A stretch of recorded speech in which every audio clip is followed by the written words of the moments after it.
Chapter 29. I don't know if the name of Lot's wife is familiar to you, and if you were told about her rather remarkable finish. I may not have got the facts right, but the story as I heard it was that she was advised not to look round at something or other, or she would turn into a pillar of salt. So, naturally imagining that they were simply pulling her leg, she looked round, and bing, a pillar of salt. And the reason I mention this now is that the very same thing seemed to have happened to Uncle Percy. Crouching there with his fingers riveted to the marmalade jar, he appeared to have turned into a pillar of salt. If it hadn't been that the ginger whiskers were quivering gently, you would have said that life had ceased to animate the rigid limbs. "It appears that Master Thomas is now out of danger, my lord, and no longer has need of her ladyship's ministrations." The whiskers continued to quiver, and I didn't blame them. I knew just how the old relative must be feeling, for as I have already indicated, he had made no secret when chatting with me of his apprehensions concerning the shape of things to come, should Aunt Agatha ever learn that he had been attending fancy dress dances in her absence.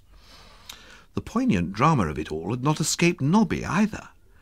"Golly, Uncle Percy," she said, a womanly pity in her voice that became her well. "This is a bit awkward, is it not? You'll have to devote a minute or two when you see her to explaining why you were out all night, won't you?" Her words had the effect of bringing the unhappy man out of his trance or coma, as if she had touched off a stick of dynamite under him. He moved, he stirred, he seemed to feel the rush of life along his keel. "Jeeves," he said hoarsely. "My lord?" "Jeeves."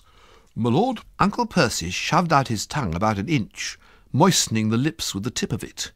It was plain that he was finding it no easy matter to get speech over the larynx.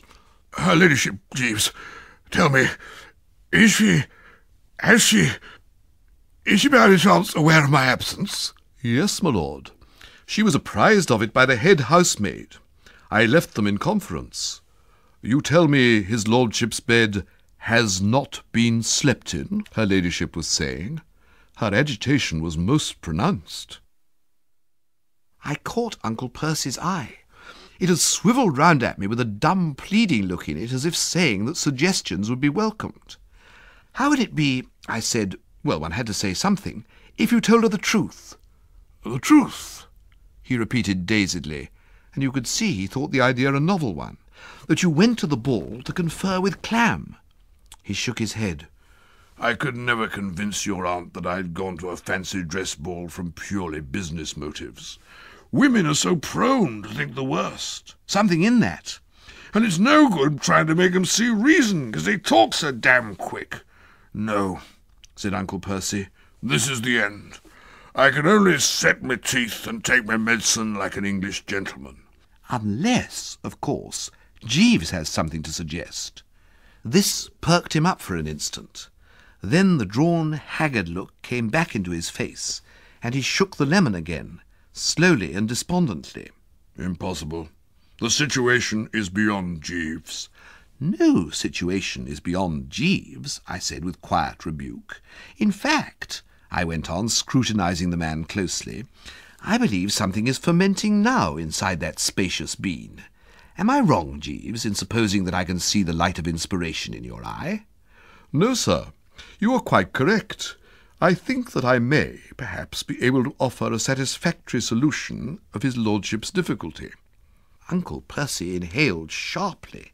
An awed look came into the unoccupied areas of his face. I heard him murmur something under his breath about fish.